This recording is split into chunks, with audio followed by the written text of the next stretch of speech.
Prime Minister asks to extend visa exemption policy. Houthi claims to attack 2 U.S. ships in the Gulf of Aden. Large fires broke out in Hoang Lien National Park.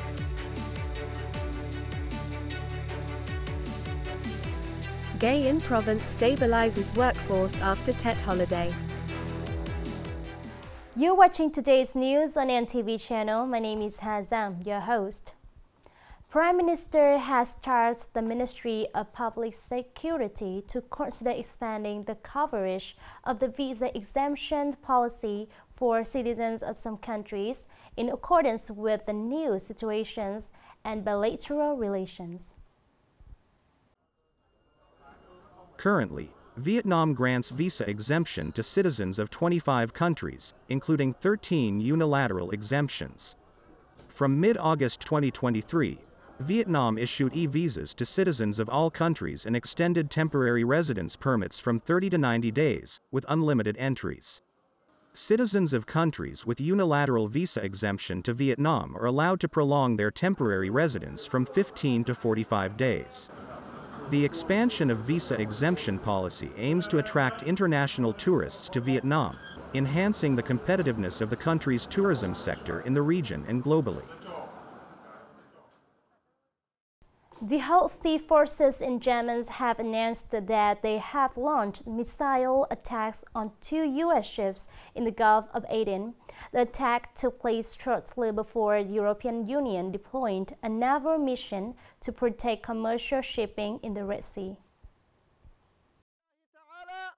Houthi military spokesman said, the Houthi naval forces have carried out 2 effective military attacks on 2 U.S. ships in the Gulf of Aden, which are the Sea Champion and the Navis Fortuna.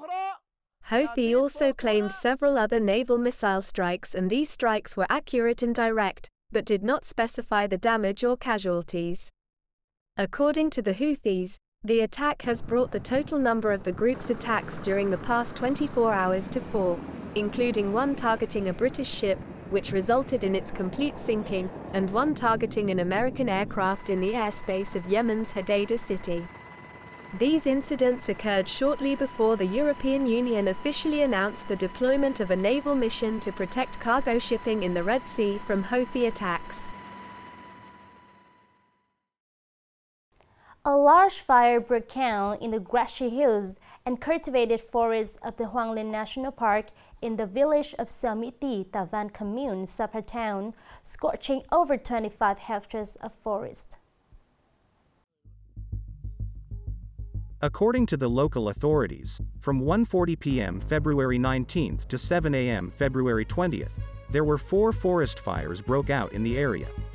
The fire occurred in mountainous areas some 1,900 meters above sea level, along with thick forest floor and constantly shifting winds has made firefighting efforts challenging. Over 25 hectares of forest in the Hoang Lien National Park area have been burned. As of the morning of 20 halves, the Sapa town government has mobilized nearly 600 people to stamp out the fire. The local People's Committee also directed the authorities to investigate the cause of the fire and assess the damage as regulations. Coming up next are some updated news. After 2 consecutive traffic accidents on the Cam Lộ Lashon to Yulan Highway on January the 23rd and February the 18th, 2024, the National Traffic Safety Committee has requested a review of the entire transportation system to prevent traffic accidents. The authorities will also clarify the cause of the accidents on the Cam Lộ Lashon Highway, consider the direct causes, and handle the individuals and organizations involved in, while waiting for the investigate agency to clarify the cause of the accidents. The Ministry of Transport will continue to direct the road management units to monitor and handle any problems happened during the road operation process.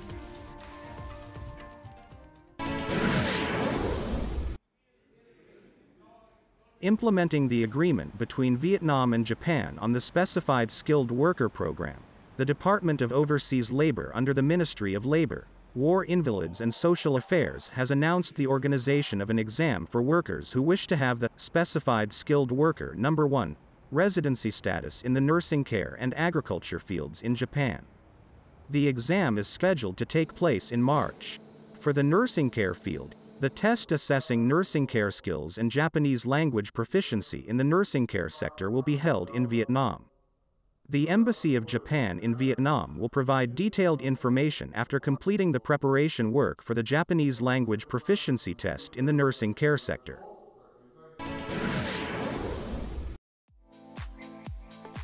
An organization specializing in travel-related ratings has announced a list of the most notable honeymoon destinations in the world. Accordingly, Hội An Town of Vietnam ranks the second out of the 25 dream honeymoon destinations in 2024, surpassing the Maldives tourist paradise. In the past, Hội An was an important trading port in the Southeast Asia from the 15th to the 19th centuries. This destination has become the favorite stop for tourists, especially foreigners. During the 7-day Lunar New Year holiday in the Year of the Dragon, Hội An welcomed around 26,000 staying guests, marking an increase of 137% compared to 2023.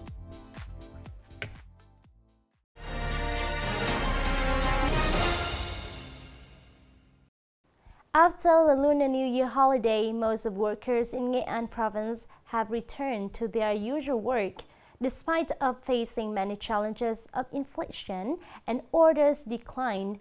Businesses still strive to stabilize production and workforce. More in the following story. After the 15th of February or the 6th day of the Lunar New Year, over 800 workers of the Gài Quốc International Garment Company in the VSIP Industrial Park have resumed their duties. Most of them shown their strong responsibility and commitment to fulfill export orders. I think working here is a stable job with stable income. Everyone is happy. So I try my best at work and accompany with the company. Similarly, at the Ghi and Sang Woo Garment Company, all 1,250 workers have returned to work after the Lunar New Year. To meet targets, the company's leadership and labor union have promptly motivated workers to ensure the highest productivity. On the occasion of Lunar New Year, the company encouraged workers, presented them gifts and raised up their work spirit after Tet holiday. Now more than 96% of laborers have returned to work. According to the Southeast Economic Zone Management Board, as of February 20th, nearly 38,000 workers from 141 enterprises within the zone have resumed work after Tet holiday. The number of workers returning to work reaches more than 96%, the highest level ever. To achieve this result, enterprises have tried hard to create jobs and policies to motivate employees. Overall, statistics show that over 95% of employees in the companies across the province have returned to work, so that workers can maintain their job with stable income and contribute to stabilize business production. The last news has ended our bulletin today. Thank you for watching and see you next time.